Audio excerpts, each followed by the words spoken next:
அன்னைஸ் கிச்சனில் இருந்து உங்கள் சசிரேகா சுந்தர் கொண்டக்கடலை வச்சு பிரியாணி செஞ்சு காட்ட போகிறேன். இது புரோட்டீன் சத்து அதிகம் உள்ளது. இதை பார்த்திங்கன்னா நைட்டு நான் ஊற வச்சு இப்போ காலையில் ஒரு 3 விசில் வச்சு குக்கரில் எடுத்து வச்சுருக்கேன். அதுக்கு தேவையான பொருட்கள்லாம் என்னன்றதை பார்த்துலாம் வாங்க. பட்டை, லவங்கம், பிரியாணி இலை, 2 ஏலக்காய், ஒரு ஸ்டார் பூவு, தனி மிளகாய் தூள் 1 டீஸ்பூனு, கரம் மசாலா ஒரு 1/2 டீஸ்பூனு, 1 டேபிள் ஸ்பூன் இஞ்சி பூண்டு பேஸ்ட்டு, மஞ்சள் சிறிதளவு, வெங்காயம் பெரிய வெங்காயம் 1 கட் பண்ணி வச்சுருக்கேன், ஒரு சின்ன சைஸு உருளைக்கிழங்கு கட் பண்ணி வச்சுருக்கேன், கேரட் ஒரு 1/2 கேரட் கட் பண்ணி வச்சுருக்கேன், தக்காளி மீடியம் சைஸு 2 தக்காளி கட் பண்ணி வச்சுருக்கேன், 2 பச்சை மிளகா, புதினா. இது பார்த்திங்கன்னா 2 டம்ளர் அரிசி, பொன்னி அரிசி, பச்சை அரிசி எடுத்து 20 நிமிஷம் இதை ஊற வச்சு நான் கழுவி சுத்தம் பண்ணி வச்சுருக்கேன். தேங்காய் ஒரு 1/2 மூடி எடுத்து தேங்காய் பால் 2 டம்ளர் இது எடுத்து வச்சுருக்கேன்.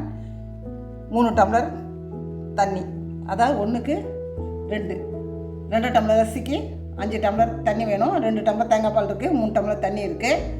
எப்படி செய்யலாம் பார்க்கலாம் வாங்க. அடுப்பத்தை வச்சாச்சு, அது மேலே குக்கர் வச்சுட்டோம். குக்கர் நல்லா காஞ்சிடுத்து. இப்போ கொஞ்சமாக எண்ணெய் ஊற்றி விட்டுருந்தோம். ஒரு 2 டேபிள் ஸ்பூன் அன்னைக்கு எண்ணெய் ஊற்றி விட்டுருந்தோம்.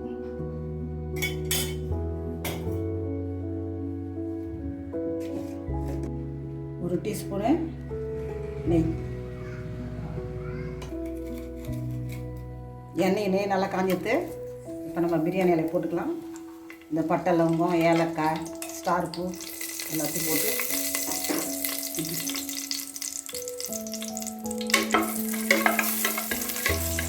நல்லா பொரிஞ்சதும்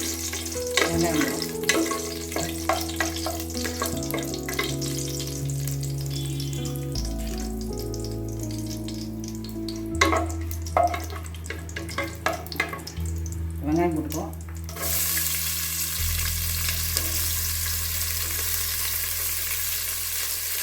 கூடவே 2 பச்சை மிளகாய் போட்டு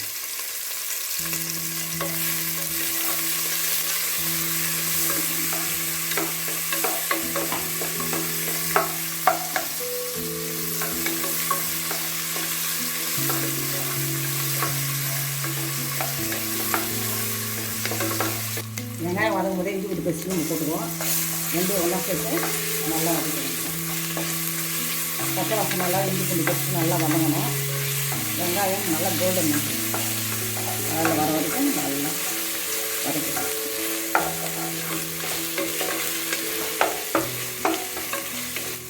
வெங்காயம் நல்லா வதங்கிட்டு இப்போ கட் பண்ணி வச்சுக்கிற உருளைக்கிழங்கு, கேரட்டு, புதினா எல்லாமே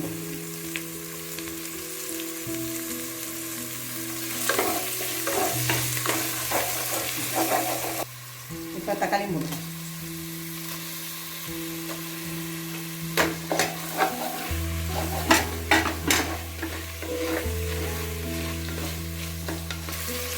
இந்த வேக வச்ச கடலையை இதில் சேர்த்துக்கணும்.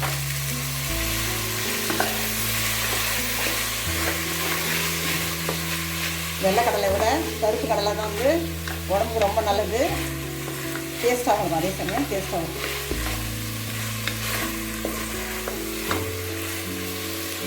கொஞ்சமாக மஞ்சள் தூள் போட்டுருவோம்.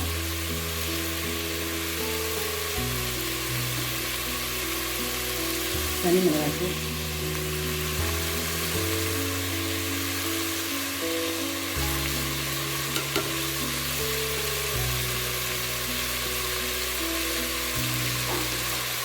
கரம் மசாலா,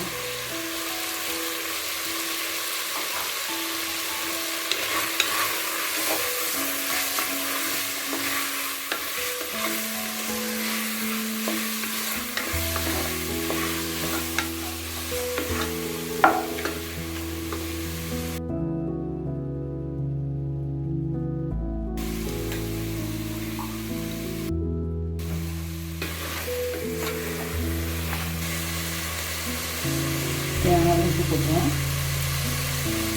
போட்டு ஒரு கிண்டி தேங்காய்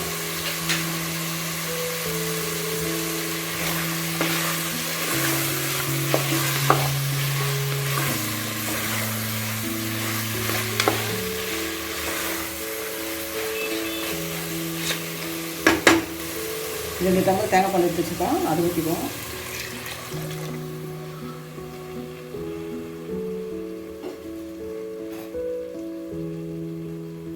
மூணு டம்ளர் தண்ணி வச்சுருக்கோம், அது 1க்கு 2 தண்ணி வச்சுருக்கோம். மூடி போட்டு கொதி வந்ததும் அரிசி போடுவோம்.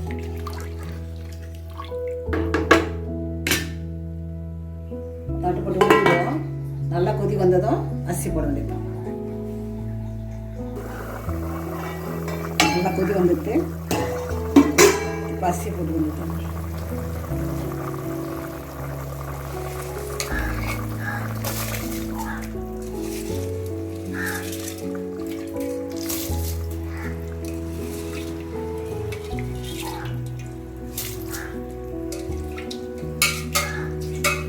கிண்டி நம்ம குக்கர் மூடியை போட்டு விசில் போடக்கூடாது. விசில் போடாத ஸ்லோவில் வச்சு அடுப்பை 20 நிமிஷம் வச்சு வெயிட்டு போடணும்.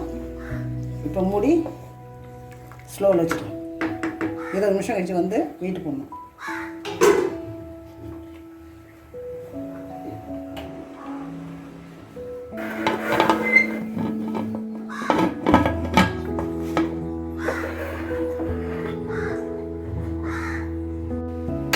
நிமிஷம் எடுத்து கேஸ் ஆஃப் பண்ணிட்டா வெயிட்டை போடுவோம். 10 நிமிஷம் கழிச்சு திறந்துப்போம். 10 நிமிஷம் எடுத்து விசில் எடுத்துட்டு குக்கர் திறந்து பார்த்துருவோம்.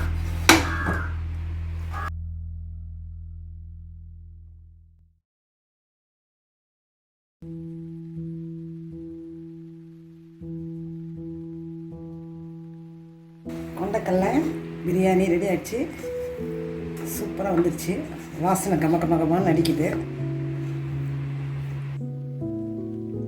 நம்ம கிச்சனில் ஆரோக்கியமான கொண்டக்கடலை வச்சு பிரியாணி ரெடி ஆகிடுச்சு. நீங்களும் செஞ்சு பாருங்கள். செஞ்சு பார்த்து கமெண்ட்ஸில் சொல்லுங்கள். இது ரொம்ப ஆரோக்கியமான உணவு. அடிக்கடி செஞ்சு குழந்தைங்களுக்கு கொடுங்க. நான் ரொம்ப காரம் கம்மியாக தான் போட்டு செஞ்சுருக்கேன். அதே மாதிரி நீங்களும் காரத்தை குறைச்சி போட்டு குழந்தைங்களுக்கு கொடுங்க. ரொம்ப விரும்பி சாப்பிடுவாங்க குழந்தைங்களும். செஞ்சு பார்த்துட்டு கமெண்ட்ஸில் சொல்லுங்கள். லைக் பண்ணுங்கள், ஷேர் பண்ணுங்கள், கமெண்ட் பண்ணுங்கள். மறக்காமல் என்னுடைய அன்னைஸ் கிச்சனுக்கு சப்ஸ்கிரைப் பண்ணுங்கள். தேங்க்யூ.